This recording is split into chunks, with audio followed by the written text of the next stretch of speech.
Baik, bismillahirrahmanirrahim. Assalamualaikum warahmatullahi wabarakatuh. Perkenalkan, saya Heri Apendi, mahasiswa Pendidikan Agama Islam semester 6C. Pada kesempatan kali ini, saya akan mempresentasikan sebuah materi mengenai peran pendidikan Islam dan dalam membangun kerukunan umat beragama. Nah, sebelum ke materi yang akan dibahas tentunya saya di sini akan mengulas dulu sebagai stimulus awal, sebagai pendahuluan juga tentang keberagaman dan juga realita kita gitu. Nah, ketika kita berbicara tentang Indonesia, kita sedang membicarakan sebuah rumah besar gitu, yang sangat indah. Nah, rumah yang dirajut oleh ribuan pulau, kemudian ratusan suku serta keberagaman dan juga keyakinan yang diyakini dan juga dinaungi oleh pilar konstitusi pasal 29 UUD tahun 1945 dan juga diikat oleh cita-cita Bhinneka Tunggal Ika. Nah, secara teologis Allah Subhanahu wa taala menegaskan dalam Al-Qur'an surat Al-Hujurat ayat 13 bahwa Ia sengaja menciptakan kita berbangsa-bangsa dan juga bersuku-suku untuk saling mengenal, bukan saling bermusuhan, melainkan untuk saling mengenal ataupun lita'arofu. Untuk ayatnya mungkin Bismillahirrahmanirrahim. Ya ayuhan nasu inna khalaqnakum min dzakari wa untha wa ja'alnakum syu'uban wa qabaila lita'arofu. Nah, yang perlu di-highlight ataupun digarisbawahi di sini adalah lita'arofu ataupun saling mengenal. Nah, namun jika kita mau jujur gitu, melihat di sekeliling kita, retakan-retakan kecil di rumah indah ini masih kerap terjadi. Karena kenapa gitu? Jadi kita masih sering mendengar cerita tentang sulitnya saudara-saudara kita yang mendirikan rumah ibadah. Kemudian maraknya ujaran kebencian berbasis agama dan sikap diskriminatif yang dialami oleh kelompok-kelompok minoritas. Kemudian kondisi tersebut yang dimana gitu posisi pendidikan agama Islam. Nah, lembaga pendidikan Islam khususnya pendidikan Islam itu sendiri gitu memiliki peran yang sangat strategis untuk hadir sebagai sebagai penyembuh dan pembentuk karakter moderat sejak dini agar konflik tak lagi berulang dari akarnya, seperti itu. Nah, kemudian untuk fakta dan juga fenomena yang terjadi gitu ataupun angka di balik realita. Jadi jika kita melihat data yang dihimpun oleh setara institut ataupun fenomena-fenomena yang terjadi gitu bukanlah sekedar asumsi belaka. Yang pertama, pada tahun 2024 tercatat ada sekitar 260 peristiwa pelanggaran kebebasan beragama dan berkeyakinan ataupun KBB dengan 402 bentuk tindakan. Kemudian fenomena lain, angka tersebut itu berlanjut hingga tahun 2025 dengan sekitar 221 peristiwa. Kemudian juga khusus untuk kasus gangguan pendirian rumah ibadah saja tercatat sekitar ada 42 kasus sepanjang tahun 2024. Nah, di lapangan, kalau di lapangan gitu bentuknya bisa beragam, mulai dari penggunaan pasal penodaan agama yang melonjak tajam ataupun bisa juga melalui gesekan identitas saat pesta politik ataupun pemilu dan pilkada hingga diskriminasi dalam layanan publik dan pendidikan juga pendidikan gitu.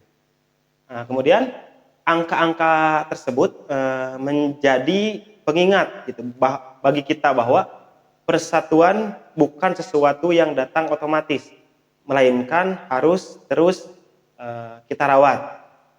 Nah, barusan fenomena ataupun konflik yang terjadi. Nah, mengapa konflik tersebut bisa terjadi gitu, ataupun mengapa gesekan semacam itu bisa terus berulang.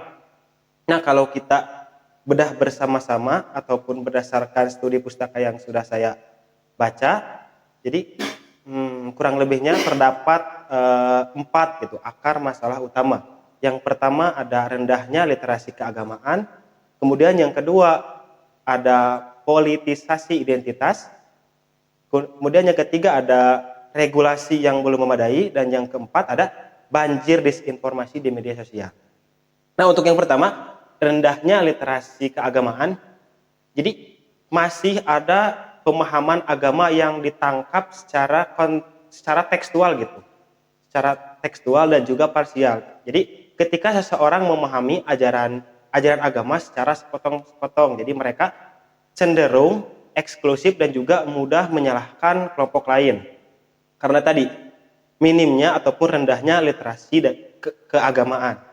Kemudian poin yang kedua tadi ada politisasi identitas.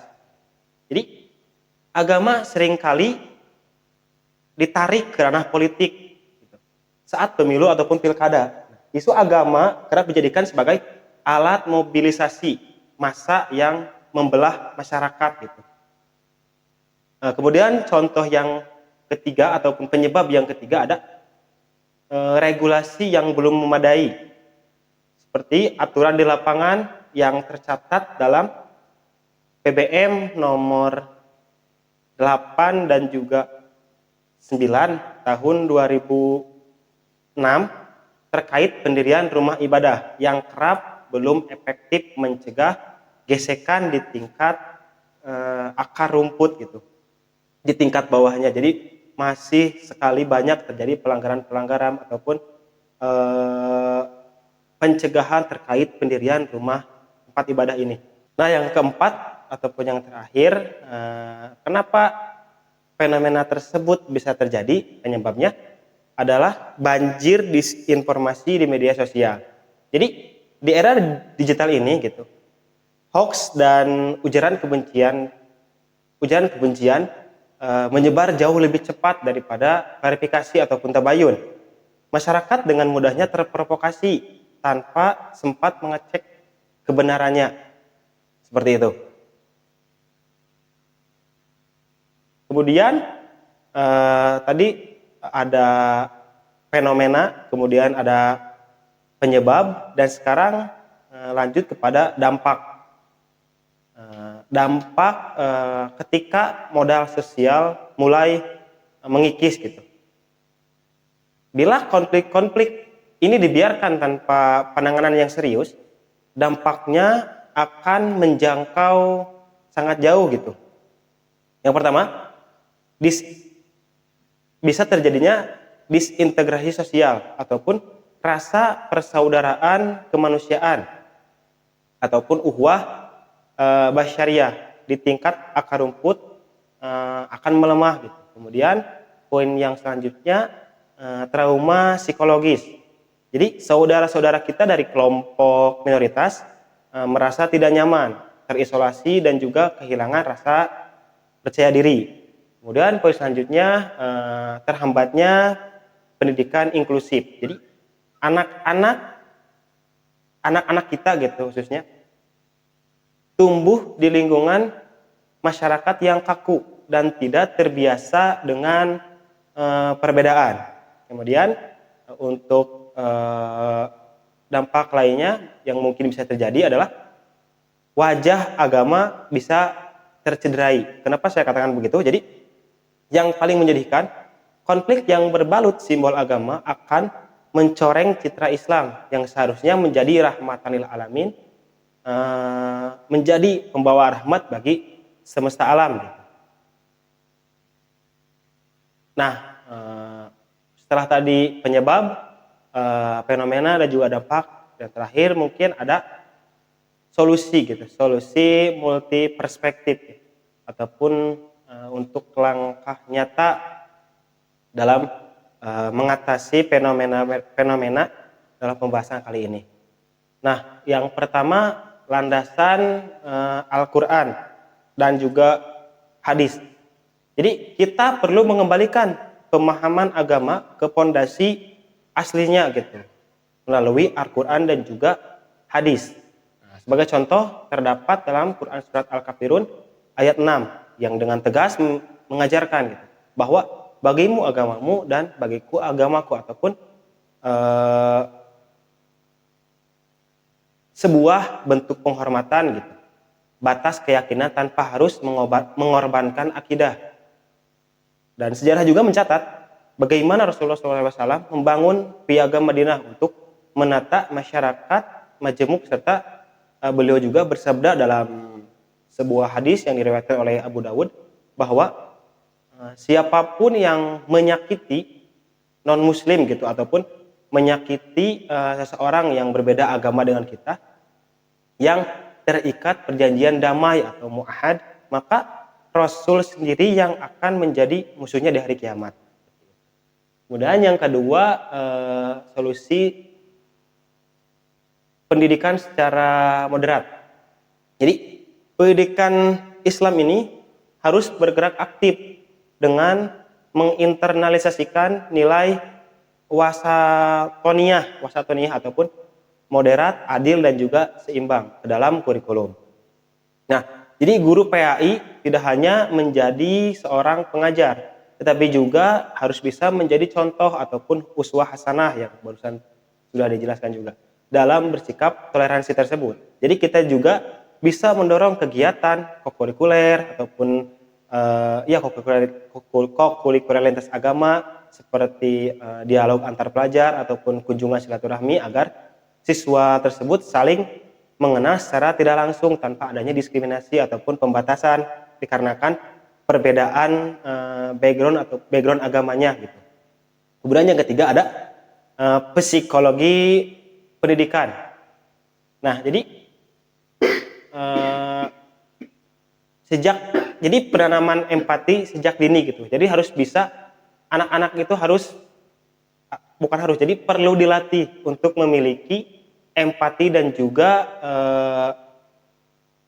perspektif shocking gitu. Jadi kemampuan melihat dunia dari sudut pandang orang lain melalui interaksi kelompok yang positif. Kemudian latihan berpikir kritis. Anak-anak tidak akan mudah diadu domba oleh isu hoax dan provokasi apabila sudah ditanamkan rasa empati sejak dini. Seperti itu. Kemudian poin selanjutnya, solusi berdasarkan sosial budaya ataupun kearifan lokal.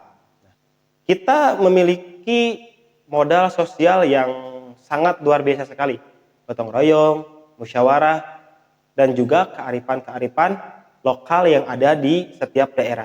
Nah, tradisi-tradisi kumpul warga, kemudian kolaborasi sosial lintas iman, serta pengoptimalan forum kerukunan umat beragama ataupun FKUB adalah merupakan sebuah jembatan budaya gitu yang sangat ampuh untuk bisa meredam emosi kelompok-kelompok tersebut. Kemudian untuk solusi terakhir, melalui kebijakan pendidikan dan juga regulasi. Jadi melalui pemerintah, bahwasanya pemerintah itu perlu gitu terus menguatkan program dalam moderasi beragama, memperkuat kapasitas guru-guru, kemudian mengevaluasi regulasi yang masih berpotensi diskriminatif gitu. Nah, peraturan tersebut diatur dalam PMA nomor 9 tahun 2019 bahwa harus dijadikan acuan nyata gitu dalam pembinaan sebuah iklim sekolah yang ramah dan juga inklusif. Nah, itu mungkin penjelasan dari mulai pendahuluan, stimulus awal, kemudian fenomena-fenomena yang terjadi di Indonesia, kemudian penyebabnya dan dampak, kemudian dan juga solusinya. Nah, bisa disimpulkan, jadi konflik antar umat beragama semestinya gitu, bukan sekedar eh, karena perbedaan keyakinan, melainkan akibat dari minimnya literasi keagamaan, kemudian gempuran politisasi dan juga belum optimalnya ruang dialog. Nah, pendidikan agama Islam memegang kunci emas untuk membenahi permasalahan ini semua. Kerukunan yang sejati tidak akan tercipta hanya lewat jargon saja gitu, tetapi melainkan ketika nilai ukhuwah basyariah ataupun persaudaraan kemanusiaan diajarkan, dicontohkan dan juga dihidupi bersama oleh kita semua di dalam kehidupan sehari-hari tentunya. Nah, mungkin hanya itu saja pembahasan ataupun presentasi yang bisa saya sampaikan. Untuk kurang dan lebihnya mohon maaf apabila ada eh, penjelasan gitu yang mungkin kurang bisa dipahami. Nah, akhir kata, wabillahi taufiq wal hidayah. Assalamualaikum warahmatullahi wabarakatuh.